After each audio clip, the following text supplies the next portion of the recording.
Hey friends, welcome back to another Magical Owls readathon vlog. I did take last week off to read a different book, and I did its own vlog on that, which should already be up. So if you're interested, I'll leave the link in the description box down below. Took a little break to read something that wasn't on the OWLS TBR just because it was one of my most anticipated releases of the year, and I felt like I've been doing really good on the OWLS readathon. So I still have time to read all of the books.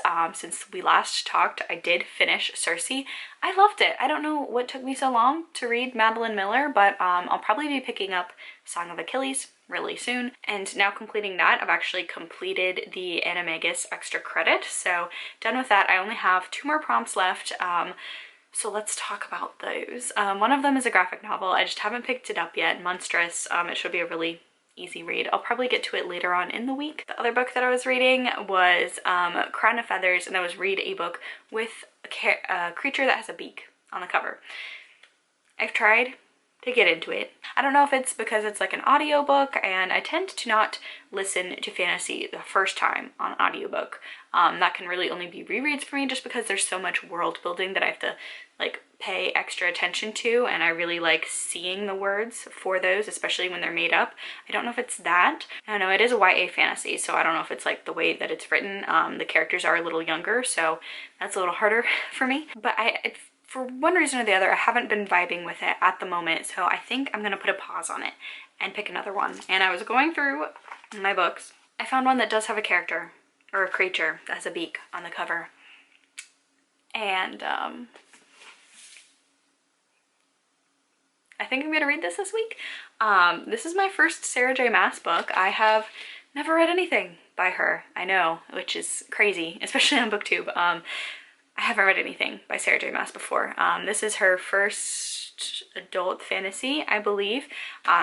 Correct me if I'm wrong, because I really don't know a lot about her backlog of works. None of them have really just appealed to me until this one kind of seemed like something I would be into. Right when this was coming out was when things were kind of starting to get serious and people were talking about self-isolation and quarantine and all of that. And we were just looking at Target, and this was like the last time I've been to Target, I think, so RIP. But we were looking through Target at like the books, kind of like trying to anticipate what was coming and getting some more things to do.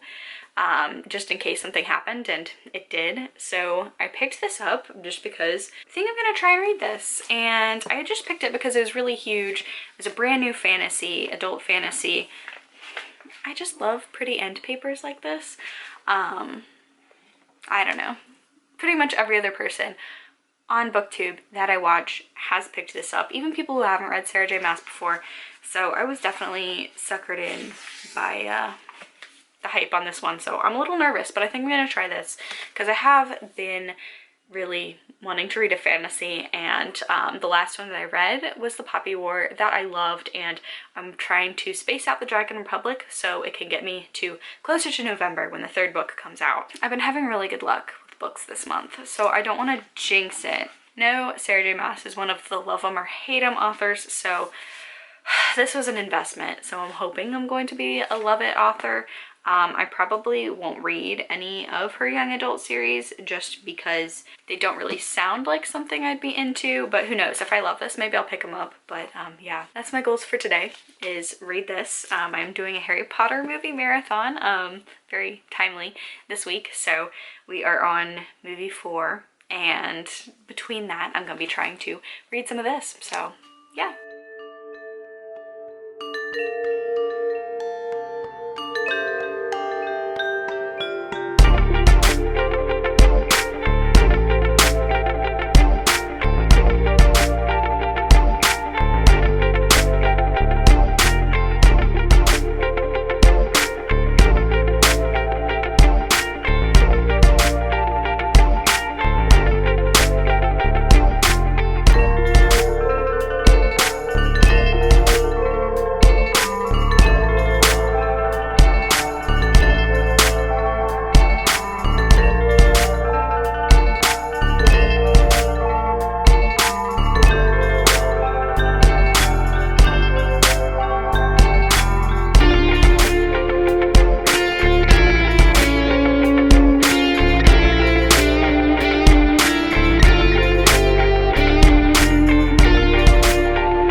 spending hours geoscaping my Animal Crossing island and reading fan fiction and not reading, then I'd get a lot of reading done. I feel like this week has just been hitting a little different for the old depression. Yesterday pretty much marked a month since I've been self-isolating, and it just kind of sucks. It's been a lot easier for me than other people because I am lucky enough to self-isolate with other people, including my fiance, so that's great. You know, I had mental illness before this, and it's not really helping my situation. I knew the OWLS were going too well for me, but I have read Crescent City, and I've actually really been enjoying that. I've actually kind of designated a time for reading, and it's been really nice because I was getting into like a really messed up sleep schedule, like getting pretty bad. Because I mean, like at this point, like a month in, time really has no meaning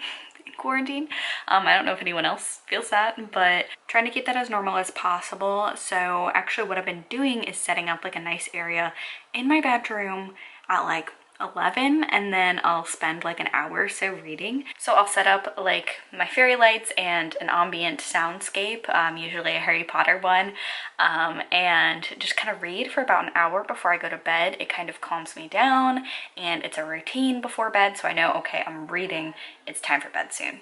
That's really been helping. I'm about 200 pages in Crescent City, and I am enjoying it. I can tell it's gonna be a lot more romance heavy than I usually like in fantasies. I think the fantasy world is super cool, so for the meantime I can overlook it. But like honestly, I think if this hadn't have happened, then I probably wouldn't have picked it up at all, honestly.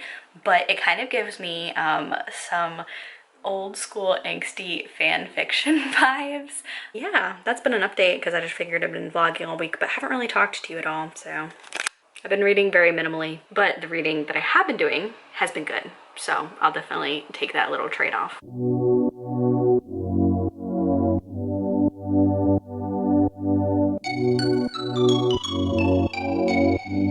Happy Friday. I am going to be watching Harry Potter 6, 7, and 7.2 today with my people. So I had to wear my Slytherin Quidditch tee. Got this from Hot Topic. I believe you still can. Just has a small little Slytherin decal here, and on the back it says Slytherin Quidditch because I have to represent my house because no one does in the movies. So at least all this Harry Potter stuff is somewhat on brand for the OWLS Magical Readathon because I still haven't finished any books. I do want to pick up Monstrous maybe sometime today. Might try and pick that up today because I feel like that'd be an easy read to squeeze in between movies. And other than that, Crescent City, still working my way through. I'm on like page 200 and something, so I'm not gonna finish it this week, but I am slowly but surely making my way through that one. Just want to give a quick little update because yeah, probably just gonna be minimal reading today and then just watching a lot of movies. Had a good night's sleep and I woke up feeling really good, so I feel like it's just gonna be a really good day. So yeah, I'll check back in with you guys later.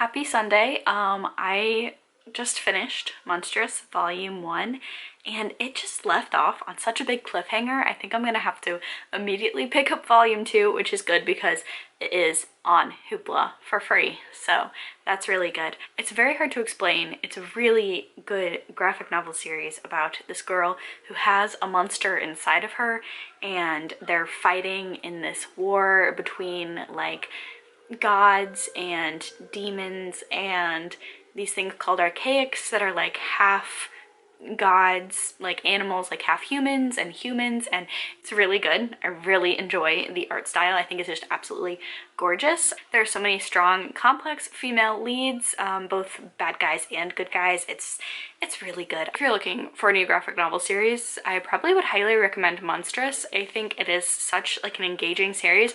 I will say it is one of those that deal with a lot of morally gray characters, especially our main character. She's very morally gray. She's very spiky, very prickly at times, but I really enjoy that. I think the art style is very unique, and I'll kind of pull up some of it because I did take screenshots, because I just think some of the artwork in this is absolutely stunning. And I started it last night. I read until I literally fell asleep and then started again today. It's very high stakes as well. There are really only, I'd say, 3 main characters, maybe you could argue 4, throughout the duration of this first installation, and the stakes are really high. They're constantly in danger. You're very nervous for them the entire time, which I really like. Even though some of them do have powers, it is a very much give and take magical system. You don't have unlimited power. Even Mariko, the most powerful, I'd say, of the main characters. It's so good, and it is taking everything within me not to just go on to the next installation, because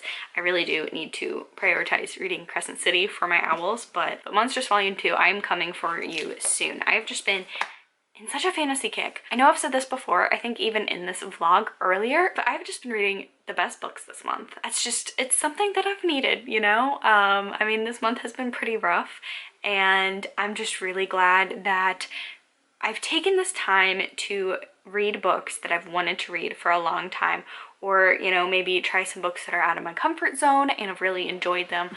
So I'm really grateful for that. I mean, a lot of things suck about this time, but I do have a lot more time to read. I've really been falling in love with just, you know, sitting and reading for hours. I feel like I was getting to the habit of just being only able to listen to audiobooks because I had so many other things that I had to do, which is fine for me. Audiobooks are reading, and you're wrong if you don't think that they're reading. But for me, who, you know, grew up reading, physically reading so much, that's just been something that I've been missing, is the actual time to sit down and read. Because obviously audiobooks are great because you can multitask and do different things, or like when I would drive to work, obviously I couldn't physically read, I had to listen to an audiobook. So I just think there's something really magical about sitting down and reading these stories, especially like with some graphic novels. Just diving into those stories has been a really great form of escapism right now, which I'm really grateful for. So what that means is that I only have to read Crescent City and be done with my owls, and it is, like I said before, Sunday the 26th, so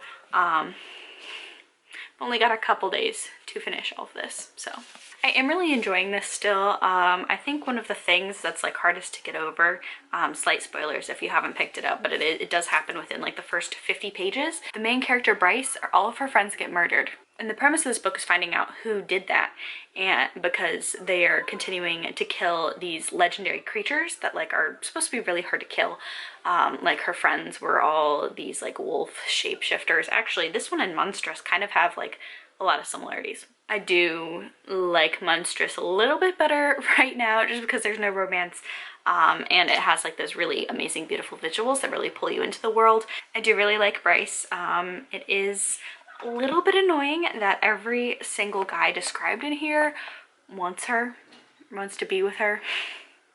It's just like a little bit annoying, and I'm not a big fan of Hunt. I mean, come on, if your mom names you Orion, why would you go by Hunt? Orion is so much prettier than Hunt, but whatever. I do think though, since it is Sunday, it's a pretty good time to power down this vlog and then start another one. So from the way this is looking, I only have one more book for the OWLS Readathon, hoping to finish it so I can, you know, do the newts later on this year. Who knows, maybe if I finish House of Earth and Blood, I might pick up a couple more books to fill in some more challenges, do some more extra credit things.